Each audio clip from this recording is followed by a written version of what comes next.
Welcome to Esoterisphere.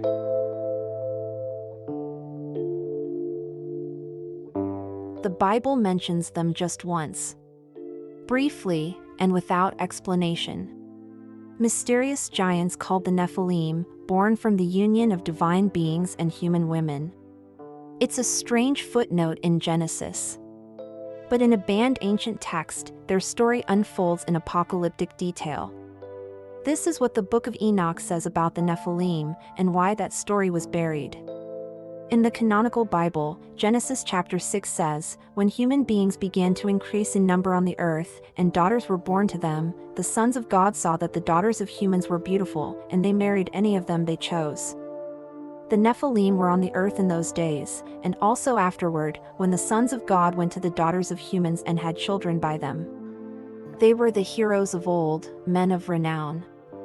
And then, just like that, the narrative shifts.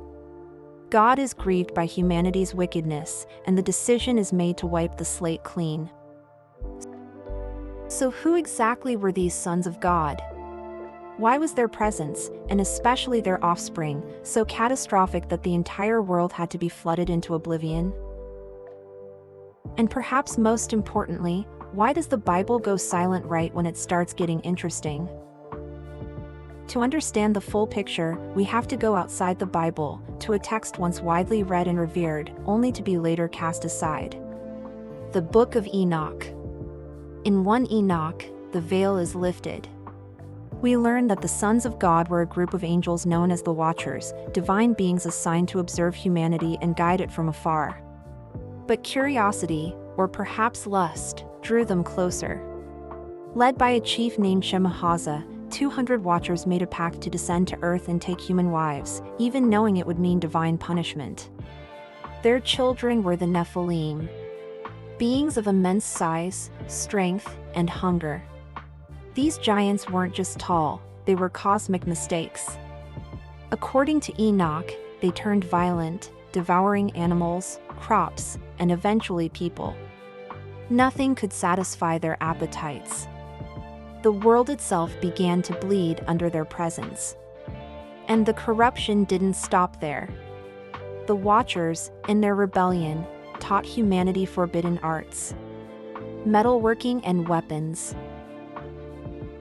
enchantments and sorcery, astrology, divination, and the manipulation of nature's unseen forces. Even the beautifying of faces, cosmetics, was listed as a kind of arcane knowledge not meant for early humanity. In short, they gave mankind too much, too fast. Instead of evolving naturally, civilization was jump-started with dangerous knowledge. Humanity became more powerful, but also more violent, more chaotic, and spiritually unstable. The earth cried out, and heaven listened. God sends the archangel Uriel to warn the prophet Enoch, a righteous man who walked with God. Enoch is summoned to deliver a divine decree to the Watchers. Their children, the Nephilim, will be destroyed. The Watchers themselves will be bound in chains beneath the earth, held in a dark abyss until the day of judgment. And the earth? It will be purified by water.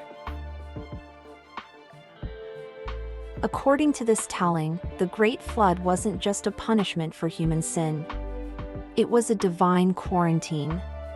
A way to wipe out the unnatural offspring of angels and men, and sever a spiritual infection that had spread across the planet. So, why isn't this story common knowledge? Why was Enoch cast out of the Bible? Historically, the Book of Enoch was deeply influential. It was part of the religious life of the Second Temple period. Some of its ideas even echo through early Christian writings. The New Testament letter of Jude quotes Enoch directly, referring to the coming of tens of thousands of holy ones in judgment.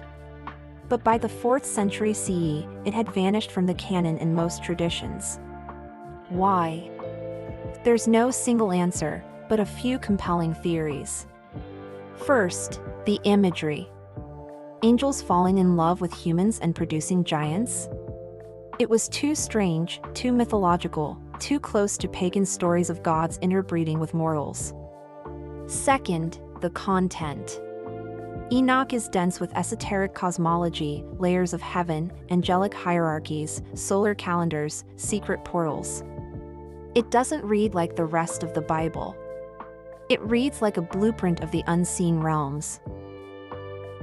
Third, the implications. Enoch paints a universe where divine beings can break ranks, knowledge can be dangerous, and the spiritual war is much older and more complex than most canonical texts admit. That's not just theology. That's a threat to the narrative. Even today, the Book of Enoch is still considered canonical only in the Ethiopian Orthodox Church. Everywhere else, it's apocryphal, a banned book of dangerous truths. And yet, the story persists. Some believe the Nephilim were real, giants whose bones have been covered up or lost to time.